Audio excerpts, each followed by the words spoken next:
In 2016, a team of geneticists at the University of Copenhagen completed a DNA analysis that shouldn't have been possible. They had sequenced the genome of an Aboriginal Australian man whose ancestors had lived on the continent for over 50,000 years. When they compared his genetic markers to samples from ancient civilizations across the globe, they found something that violated every established timeline of human migration. Matches that couldn't exist, according to conventional archaeology. Genetic signatures that suggested contact between populations separated by oceans and tens of thousands of years. The lead researcher, Dr. Eski Willerslev, ran the analysis 3 times. Each time the results came back the same. Aboriginal Australian DNA contained fragments that aligned with ancient populations in South America, southern India, and Melanesia in ways that current migration models couldn't explain.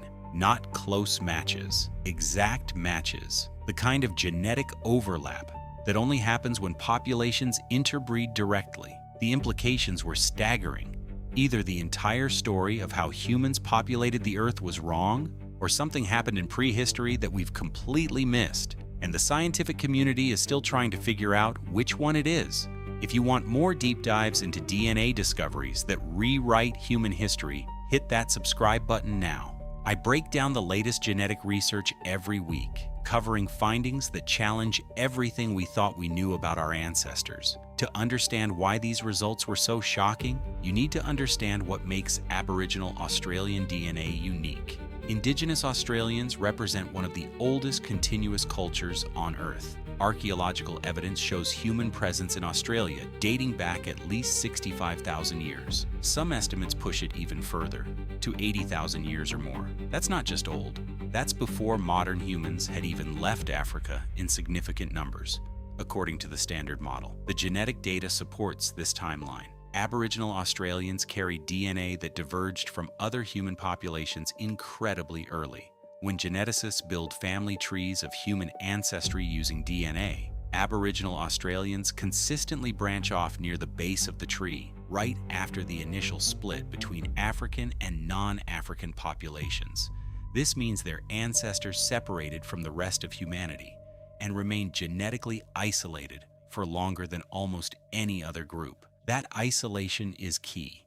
Australia was cut off from the rest of the world by rising sea levels around 8,000 years ago, when the land bridges connecting it to Southeast Asia were flooded. But even before that, the journey to Australia required crossing significant stretches of open ocean. The first humans to reach Australia had to build boats capable of voyaging at least 90 kilometers across the sea, a feat that required sophisticated planning and technology we didn't think existed at that time. Once they arrived, they stayed.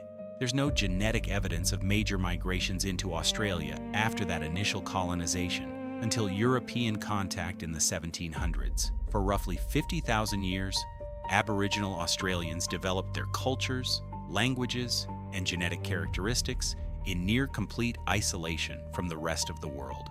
This isolation should have made their DNA a closed book, a genetic time capsule preserving the signatures of that ancient founding population with no outside influence. But that's not what the data showed. When Dr. Willerslev's team began comparing Aboriginal Australian genomes to ancient DNA samples from other parts of the world, they found matches that shouldn't exist.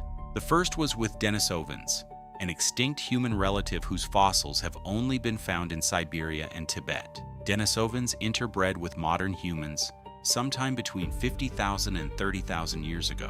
We knew this because traces of Denisovan DNA show up in modern populations across Asia and Oceania. But Aboriginal Australians carry the highest percentage of Denisovan DNA of any living population. Between 4 and 6% of their genome comes from Denisovans, compared to less than 1% in most other groups. This makes sense if the interbreeding happened in Southeast Asia before the migration to Australia. The ancestors of Aboriginal Australians picked up Denisovan DNA on their journey south, then carried those genes into Australia where they were preserved by isolation. The Denisovan contribution is fascinating in its own right. This isn't junk DNA. Many of the Denisovan genes that survived in Aboriginal Australians are functional. Some are involved in immune system responses, providing resistance to tropical diseases that would have been encountered in Southeast Asia and Northern Australia. Others affect metabolism and how the body processes certain foods. A few are linked to adaptations for high-altitude environments, which seems odd for a population living at sea level until you realize their ancestors passed through mountainous regions during the migration south. One Denisovan gene variant found at high frequency in Aboriginal Australians affects a protein called EPAS1, which regulates how cells respond to oxygen levels.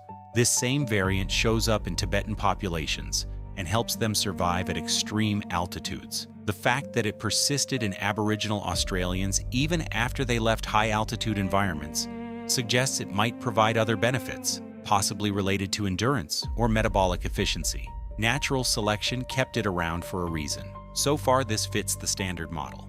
Ancient humans migrating through Asia encountered Denisovans, interbred with them, and some of those hybrid populations continued onto Australia. The higher percentage of Denisovan DNA in Aboriginal Australians just means they had more contact with Denisovans than populations that stayed in Asia or moved in different directions. Simple enough. But then the Copenhagen team found something else.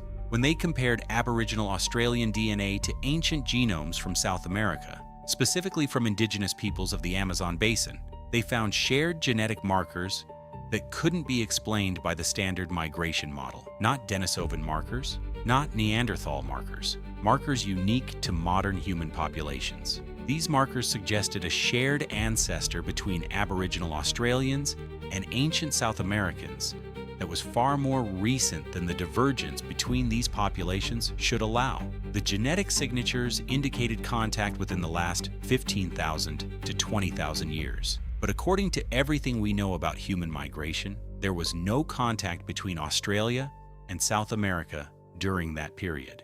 The two populations were on opposite sides of the Pacific Ocean, separated by thousands of kilometers of open water. The specific markers were located on the Y chromosome, which passes from father to son largely unchanged except for occasional mutations. By counting these mutations and knowing roughly how often they occur, geneticists can estimate when two Y chromosome lineages last shared a common ancestor. The Aboriginal Australian and ancient South American Y chromosomes shared a recent common ancestor that dated to approximately 17,000 years ago, give or take a few thousand years. This is recent in evolutionary terms.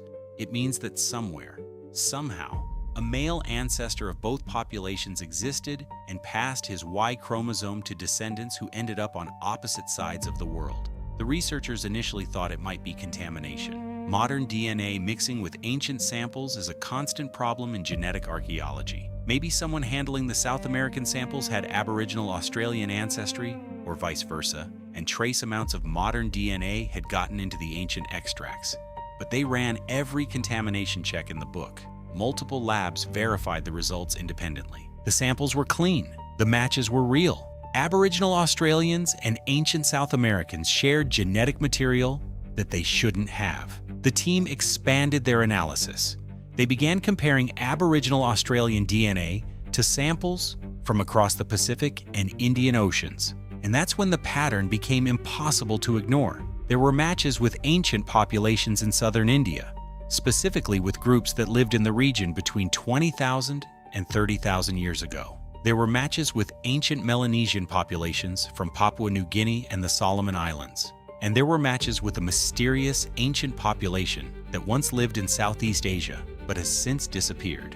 Each match suggested direct contact and interbreeding, not distant common ancestry from 60,000 years ago. Recent contact, gene flow happening within a time frame where these populations were supposedly isolated from each other by geography and ocean barriers that Stone Age technology couldn't overcome, unless it could. This is where the research gets controversial, because there are only three possible explanations for these genetic matches. First, the standard migration model is completely wrong, and humans moved around the globe in ways we haven't discovered yet. Second, ancient humans had far more advanced maritime technology than we've given them credit for, and they were crossing oceans thousands of years before we thought possible. Third, there's something about how DNA mutations and drift work that we fundamentally misunderstand, and these matches don't actually indicate contact at all. Let's examine each possibility. The standard model of human migration says that modern humans left Africa around 70,000 years ago in a single major wave. They moved along the coast of the Indian Ocean, reaching Southeast Asia by 60,000 years ago and Australia by 50,000 years ago. Meanwhile, other groups moved north into Europe and Asia, eventually crossing the Bering Land Bridge into the Americas around 15,000 to 20,000 years ago. These migrations happened in a relatively linear progression, with populations splitting off and moving into new territories without much backtracking or cross-oceanic contact. This model is based on decades of archaeological evidence, linguistic analysis, and genetic studies. It's the consensus view, but it's always had problems. There are archaeological sites in Australia that date back further than the model predicts. There are linguistic similarities between indigenous groups that the model can't explain. And now there are genetic matches that require rewriting significant parts of the timeline. If the Copenhagen findings are correct, then the standard model needs major revisions. Maybe there were multiple waves of migration out of Africa, not just one. Maybe some of these waves happened earlier than we thought, giving populations time to spread to Australia, develop in isolation, and then make contact with groups migrating through South America. Maybe the coastal route along the Indian Ocean wasn't the only path, and some groups island hopped through the Pacific, creating genetic links between Australia, Melanesia, and eventually the Americas. The second possibility is that ancient humans were far better sailors than we've assumed. The evidence we have of Stone Age boats is limited because organic materials like wood don't preserve well over tens of thousands of years. We know they built boats capable of crossing to Australia because they got there, but we've assumed those boats were simple rafts or canoes suited for short coastal journeys, not open ocean voyages. What if that assumption is wrong? What if ancient Australians developed sophisticated watercraft capable of traveling thousands of kilometers across the Pacific? There's indirect evidence for this. Aboriginal Australian oral traditions speak of long sea voyages in distant lands. Rock art from northern Australia depicts large boats with multiple people, and the genetic data now suggests that someone was traveling between continents during periods when we thought ocean crossings were impossible. The oldest known depictions of boats come from Aboriginal Australian rock art in the Kimberley region, some of which has been dated to at least 17,000 years ago. These aren't crude drawings of logs tied together. They show vessels with distinct prows, multiple crew members, and what appear to be steering mechanisms. Some of the boats depicted are large enough to hold 30 or more people. The artists knew what they were drawing because they had seen these vessels or sailed on them. Aboriginal oral traditions contain detailed knowledge about ocean navigation.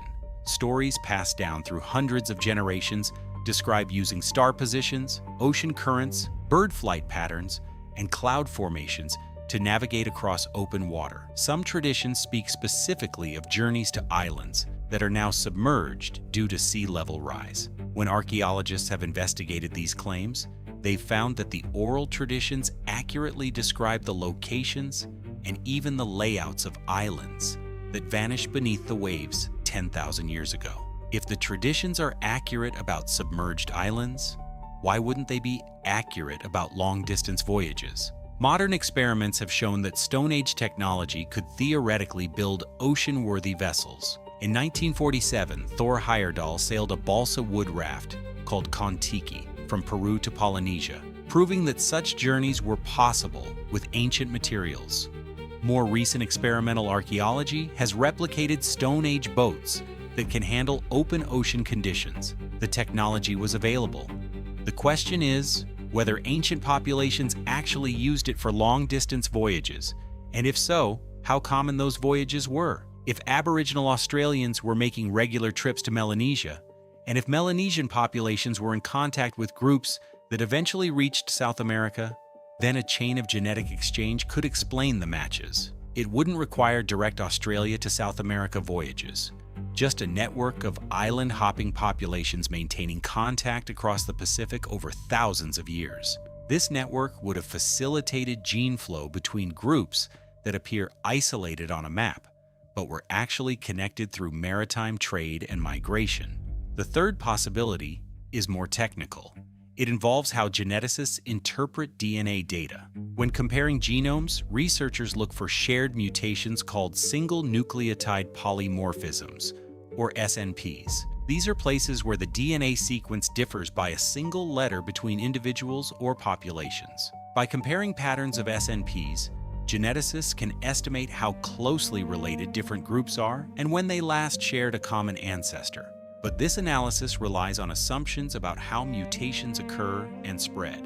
It assumes that mutation rates are constant over time. It assumes that natural selection isn't favoring the same mutations independently in different populations. It assumes that genetic drift, the random changes that happen in small populations, follows predictable patterns. If any of these assumptions are wrong, then the genetic matches could be misleading. For example, if certain genes are under strong selective pressure because they provide survival advantages in similar environments, then those genes might evolve independently in different populations. Aboriginal Australians and ancient South Americans both lived in harsh environments where certain traits, like disease resistance or ability to process specific foods, would have been advantageous. If the genetic markers that the Copenhagen team found are actually adaptive traits that evolved independently rather than markers of shared ancestry, then the matches don't indicate contact at all. They indicate convergent evolution. The problem with this explanation is that the markers they found aren't just any genes. They're located in regions of the genome that don't code for proteins and aren't under obvious selective pressure. These are the neutral markers that geneticists specifically use to track ancestry because they shouldn't be affected by natural selection. If these markers are matching, it strongly suggests shared ancestry, not independent evolution. Dr. Willerslev and his team favor a modified version of the first explanation. They propose that human migration out of Africa happened in multiple waves, and that an early wave reached Australia while later waves populated the rest of the world. But they also suggest there was more back and forth contact between these early populations than we've recognized. The genetic matches with South America, India, and Melanesia reflect ancient trade networks and population movements that left traces in the DNA but minimal archaeological footprints. This theory is supported by recent archaeological discoveries.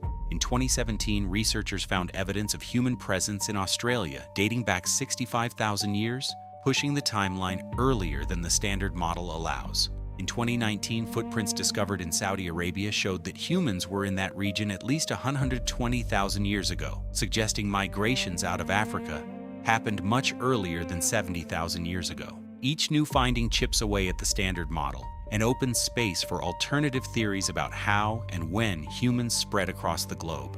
The genetic evidence from Aboriginal Australians isn't isolated. Similar patterns show up in other populations. Indigenous peoples of the Andaman Islands in the Indian Ocean carry genetic markers that link them to both African and Southeast Asian populations in ways that are hard to explain with simple migration models. The Ainu people of Japan have genetic signatures that don't fit neatly into any category, and populations across the Pacific Islands show evidence of multiple waves of ancestry mixing in complex patterns. What all of this suggests is that human prehistory was far more dynamic than we've imagined. Instead of neat, linear migrations with populations splitting off and remaining isolated, there was constant movement, contact, and exchange. Groups that we think of as isolated were actually part of networks spanning thousands of kilometers.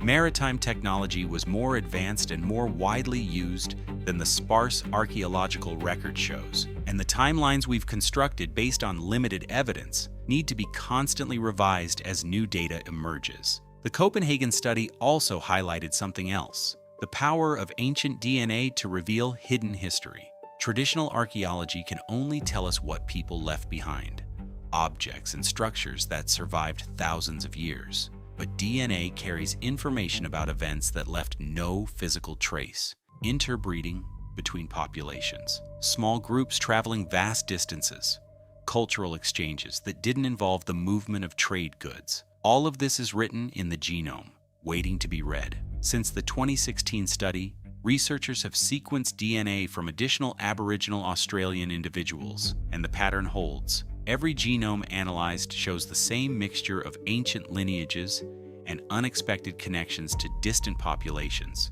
The matches aren't flukes. They're a consistent feature of Aboriginal Australian genetics that demands explanation.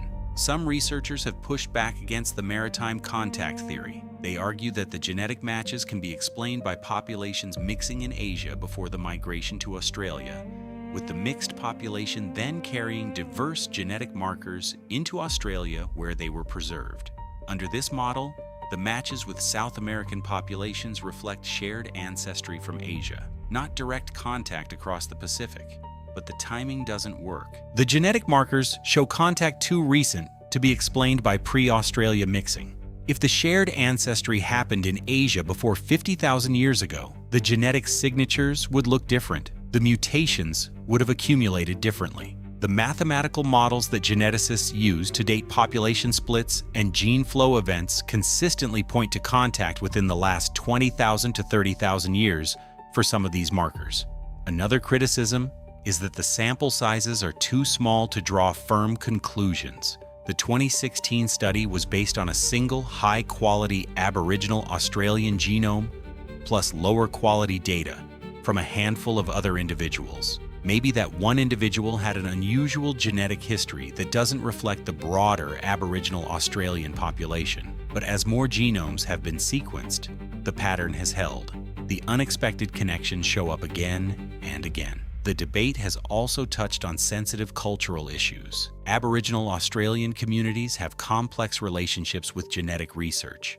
Some welcome the studies as validation of their oral histories and traditional knowledge. Aboriginal stories speak of long journeys, encounters with other peoples, and lands that are now underwater. If genetic research confirms that these stories contain accurate historical information, it strengthens the case for taking Indigenous knowledge seriously. But other communities are wary. Genetic research has a history of being used to undermine Indigenous land rights and cultural claims.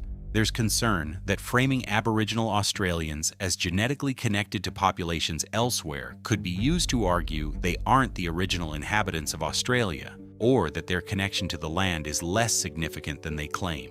These concerns are valid, and researchers have to navigate them carefully, conducting studies in partnership with Indigenous communities rather than treating them as passive subjects. The Copenhagen team worked closely with Aboriginal Australian representatives throughout their research. They obtained informed consent, shared their findings before publication, and committed to using the research in ways that benefit Indigenous communities. This collaborative approach is becoming standard in genetic archaeology, a recognition that DNA research touches on issues of identity, sovereignty, and justice that go far beyond pure science. What does all of this mean for our understanding of human history? It means we need to be humble about how much we really know. The conventional story of human migration is based on incomplete evidence and has been revised many times as new data emerges. Every major genetic study of the past 2 decades has revealed surprises. Populations we didn't know existed, migrations we didn't suspect, connections we thought were impossible. Aboriginal Australian DNA is one piece of a much larger puzzle. Other studies have found that ancient Europeans interbred with a mysterious population called the Basal Eurasians, who split from other humans over 65,000 years ago and then disappeared. Research on Pacific Islanders has revealed that they carry DNA from an unknown archaic human species. Not Neanderthals or Denisovans, but something else that we haven't identified yet. Each of these findings points to a prehistory that was richer, more complex, and more interconnected than the simple narratives we've told ourselves. The specific question of how Aboriginal Australians ended up with genetic markers matching ancient South Americans may never be fully resolved. We'd need a time machine or a much more complete ancient DNA record to know exactly what happened. But the fact that the question exists at all tells us something important. It tells us that ancient humans were capable of more than we've given them credit for. They crossed oceans, traversed continents, and maintained contact across distances that we assumed would isolate them completely. The genetic evidence also challenges us to reconsider what we mean by civilization. When we think of ancient civilizations, we think of monumental architecture, writing systems, and urban centers: Mesopotamia, Egypt, the Indus Valley, China. But Aboriginal Australians maintained a sophisticated culture for 50,000 years without developing any of those things. They had complex kinship systems, astronomical knowledge, land management practices, and oral traditions that preserved accurate information for thousands of years. They were master mariners who possibly maintained trade networks across the Pacific. Maybe the definition of civilization we've been using is too narrow. Maybe a group that can survive and thrive for 50,000 years while maintaining genetic and cultural continuity represents a different but equally valid form of civilization. One that doesn't leave behind pyramids or written records, but leaves behind something else. A living culture and a genetic legacy that modern science is only beginning to understand. The Copenhagen study opened a door, but walking through that door requires more research, more DNA samples, more collaboration between geneticists, archaeologists, and indigenous knowledge keepers.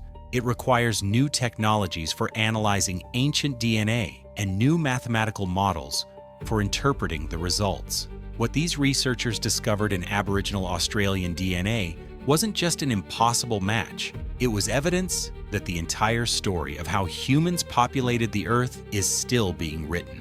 The matches they found are threads connecting populations across vast distances and deep time. The patterns reveal hidden connections we never suspected existed, and maybe that's the most important discovery of all. Not that Aboriginal Australians are related to ancient civilizations on the other side of the world, but that we are all part of one continuous human story that began in Africa and spread across the planet through journeys, encounters, and connections we are only now learning to trace in our shared DNA.